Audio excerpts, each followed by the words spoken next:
Happy St. Patrick's Day, ladies and gentlemen. It is the 17th. I don't know that... do they still have the St. Patrick's Day March in New York City? New York City is very Catholic. So is Boston, too. But they really make a big thing in some parts of the world of St. Patrick's Day.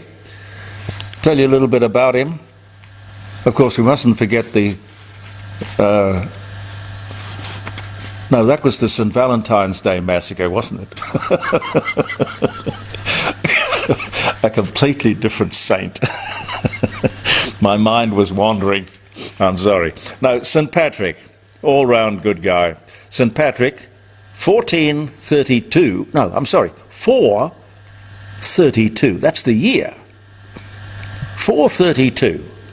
St. Patrick, aged 16, is captured by Irish pirates. Irish pirates from his home in Great Britain and taken as a slave to Ireland. 461, St. Patrick, patron saint of Ireland, dies. 1756, St. Patrick Day is first celebrated in New York City at a little pub called the Crown and Thistle. We have a beautiful Irish pub down here in Norwood, corner Parade and Osmond Terrace, if ever you get to Adelaide, given that you're not watching me here in Adelaide now. It's called the Norwood Hotel, but it really is a celebration of everything Irish, and not just on St. Patrick's Day. Very nice place. 1961, Jaguar Head, William Lyons, brilliant man, wonderful guy. The debut of the first E-type Jaguar. And while this one over here is not the first, it is a beautiful example of the sexiest, in fact, Enzo Ferrari called it the most beautiful car in the world. And I think it probably can lay claim to that statement even today. So that's a 1967 E-type Jaguar. It has a bigger engine than the first series and a few other interesting little improvements, but it's still basically the same car that was launched on this day in 1961. Queen Elizabeth II opens the new London Bridge in 1973. I think an American came over and bought London Bridge, and he was most disappointed because when he unpacked it, they packed it all up, sent it to Arizona, I think it was. You can look it up. It's an interesting story. What he thought he bought was Tower Bridge. And when they put it all together, he said, damn, that's not it. Okay, fair enough. Capucine in 1990, French actress and a model. There are a few people in the world who have one name. I guess it must mean you have such celebrity that you just need one name. You know, there's Pink and there's Capucine. I suppose we've got to throw Ita in there too. People are instantly known by one name. Interesting. General Douglas MacArthur arrives in Australia to become Supreme Commander in 1942. The rubber band is patented on this day by Stephen Perry of London in 1845. General Motors acquires the German auto manufacturer Opel in 1929. I had no idea it was so far back. We've just been through the Oscars, the Golden Raspberry Awards, which, unlike the Oscars, this is the accolade for making the worst movie. They call them the Razzes, or the Razzies, as in raspberries, I think. The musical Cats wins 6 awards, including Worst Film, on this day in 2020. Rudolf Nureyev, the Russian ballet dancer and choreographer, born in Kiev, he was Born in the Soviet Union, when of course Ukraine was in the Soviet Union, and he dies AIDS, I think it was, Rudolf Nureyev. He was born this day in 1938. And I'll give you one more. You remember Rod Hull? Rod Hull was an entertainer here in Australia. You saw him on Hey Hey It's Saturday and various Tonight programs, and he popped up with his emu. He had an emu puppet, Rod Hull. Very clever guy, an Englishman, English comedian. And he dies on this day in 1999. He was only 63. He fell off his roof. And unfortunately, around the house can be very dangerous. Col Joy, he was cutting a tree in his backyard, and he sustained terrible, life-threatening injuries that affect him even today. And there was Molly Meldrum, who was trying to clean his gutters, I think, and fell off the ladder, and he has brain damage. Rod Hull died. Be careful, do not get up a ladder once you hit 50, I think. Pete, don't get up any ladders. Ah, dear. Gary Lineker. I hope I'm pronouncing that name properly, because I really am not all that familiar. A lot of the world, of course, is familiar with Gary, a former professional football player and sports broadcaster, a media career with the BBC, which is quite stellar. He presented their flagship football program. I think it was called Match of the Day. Bigger probably back in the 1990s, but nevertheless, today, still the highest paid employee that the BBC have. Anyway, they suspended him, rehired him, reappointed him now, but they suspended him for criticising the British government for its treatment of asylum seekers. Now, if you're not familiar with the story, he likened the policy to that of the 1930s Germany, the Nazi Party. I honestly don't think people were trying desperately to get into Hitler's Germany in the 1930s, more like they were trying to get out, I would have thought. Anyway, this guy is not a political commentator, but nevertheless, I believe he's entitled to his opinion. He runs a football show, and for that he's paid more than anybody else on the BBC. Go figure, I don't understand it either. There are some people who think that it's okay to use celebrity to make a point, regardless of whether that celebrity makes your point relevant or irrelevant. I wouldn't have suspended him. I would have just asked him to explain just what he meant. What is the British government supposed to do when 46,000 people arrive on the doorstep in one day? Maybe he's a Labour supporter and he wants to just stick it up the Conservatives. It's perfectly okay to have an opinion, but you should be prepared to argue why you have that opinion. And the same thing goes, if you want another example of it, same thing goes for poor old Italy. Now, there are thousands of people dying, drowning every day, with people, mostly from Africa, trying to find a better place to live. And the refugees keep coming and they keep dying, and the people smugglers keep getting rich. What exactly do you do except somehow try to take the sugar off the table? Is there anything more hypocritical than the payroll tax? Is there anything more repulsive, inappropriate, nonsensical than the payroll tax and the poker machine tax? Poker machine tax. The government creates the problem and then makes a big thing of fixing it and a huge profit because of it. I'm talking about poker machine taxes here. The state governments can't live without that revenue. Poker machines, and increasingly more so, the online menace. Now, this is a major social problem which costs billions of dollars to deal with. And it's hard to get the exact figures, but if we just take New South Wales alone, it's estimated that people put $54 billion a year through those wretched things. Throughout Australia, they calculate about $95 billion is put through poker machines, mostly by people who can't afford to do it. Poker machines. Victor Dominello, a New South Wales Member of Parliament, has tried with his cashless credit card to do something.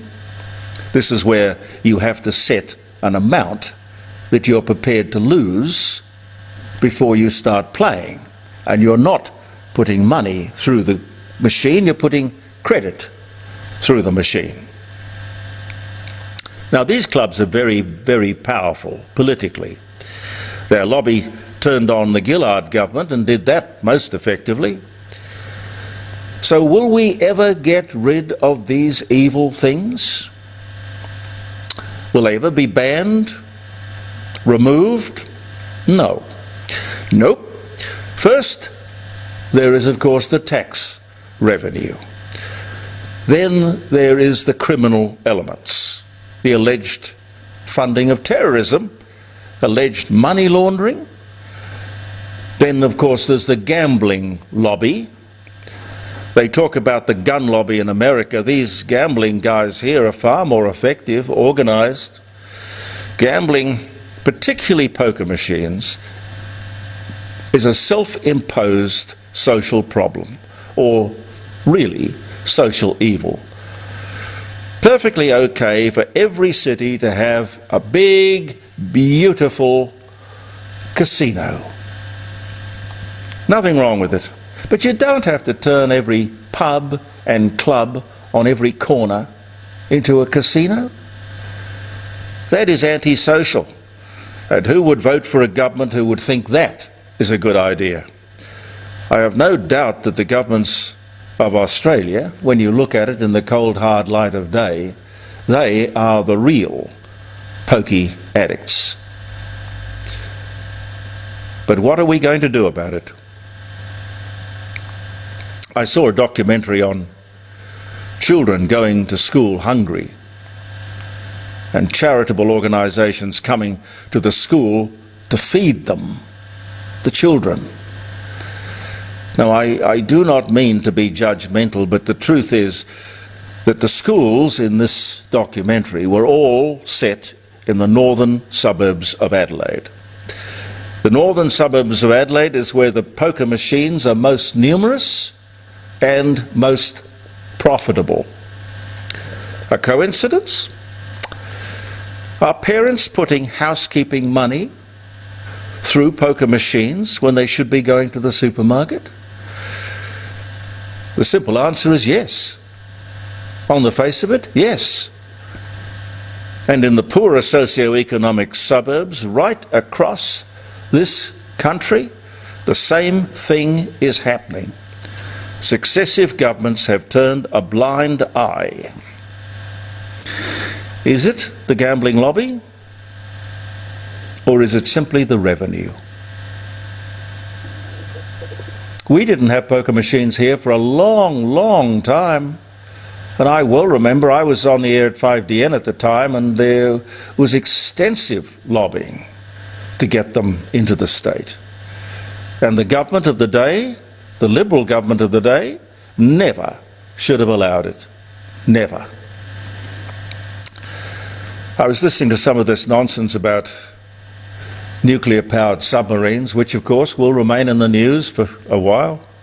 It's almost as though, you know, intelligent people have a mental problem, not a mental advantage.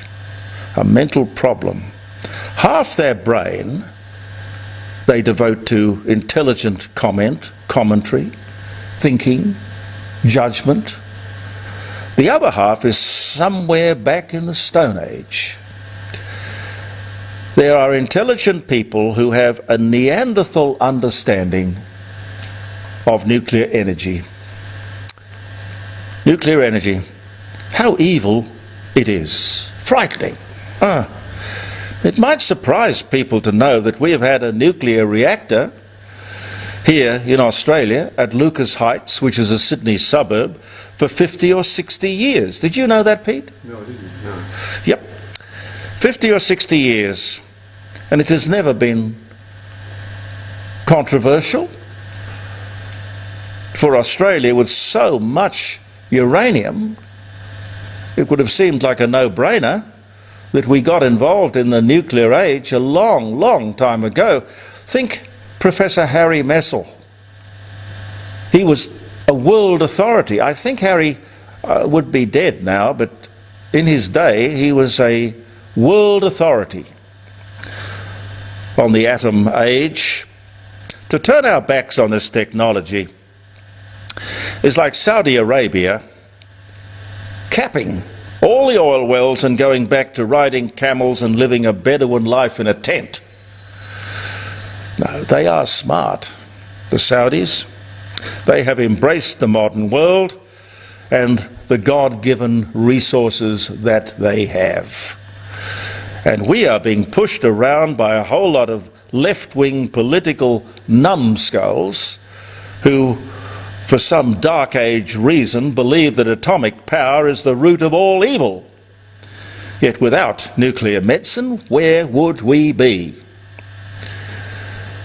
Where would we be without the sun? You know what the sun is? It's just a giant atomic reactor. It's what it is. It's clear we need honest, smart, informed leadership on this subject. Can you imagine the lefties think it's okay to export our coal and gas so others can use it, but we can't? We can't use it because it will contribute to global emissions. Global emissions. What do they think the people who are buying our coal and gas are doing with it? I'll tell you what they're doing with our coal and gas. They're using it. Hello? It's global emissions. It doesn't matter where they are used.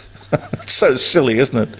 God, these people are stupid. Worse than stupid, they're dangerous. Dangerous. Andrew Bolt, if I've got time. You would have heard of Andrew Bolt through his column in the Herald Sun and his work on the Sky News channel. He's published this. Are we now compensating children for saving them from harm? He goes on, it's bizarre that we are compensating stolen generation survivors, but that is exactly what we are doing. We are compensating stolen generation survivors when courts haven't identified any child as being stolen from caring parents. Rescued, perhaps. The assumption, the accusation, is that they were taken just because they were Aboriginal. Wouldn't you think the courts would first establish that it was a bad thing to take those children in the first place? It could have been a life-saving, merciful, correct thing to do, a timely thing to do. After all, if you see children in danger, are the authorities supposed to just look the other way because they're black? That would be racist. White children should be rescued from danger. Black children should be rescued from danger. All people should be treated equally. This is my comment now, not Andrew's. All people should be treated equally. And according to the story, there is no evidence that any court has identified any member of the stolen generation as being anything but rescued, not stolen. I know the system is not perfect. I know that. I don't pretend it is. But courts should be trusted to ask the questions, assess the answers, judge the situation, protect the innocent, punish the guilty, dispense justice, particularly where children are involved, not just award money, compensation, when clearly there is no prima facie case for compensation. Should I wish everyone a happy weekend or do one more? It's up to you. It depends on whether we have enough on the page. Keep going. Is the battery okay? Yes. Not blinking at you or anything? No. I did want to talk to you about this scandal brewing around the Hillsong Church. I suspect it's just another way of people trying to get at Scott Morrison. He was a great promoter. No, not promoter. Advocate. No, I won't even say that. He was a member of the congregation. That's what he was. Hillsong, a phenomenally successful church. Now, I know nothing about that church, but as you know, if you've watched this program, I'm deeply suspicious of so-called charities and not-for-profits for their lack of transparency and accountability. But under parliamentary privilege, that church has had a bucket tipped on it. It's certainly been dragged into the spotlight. The claim is that tons of evidence has been put before the regulator, that's the Charities and Not-for-Profits Commission, about which we hardly ever hear anything. And according to this, they have done absolutely nothing about the evidence they've been given or shown. I cannot comment on that, but as you know, I believe the entire charitable sector should be looked at. It is, after all, a $200 billion part of the Australian economy, tax-free, and it looks like it's completely unregulated, and that, in my book, is unacceptable. Thank you so much, and do have a very, very good weekend, and we'll look forward to seeing you on Monday with the Court of Public Opinion. I'm Jeremy Cordeaux. Peter Clayton and I will be back. Believe in yourself, stay well.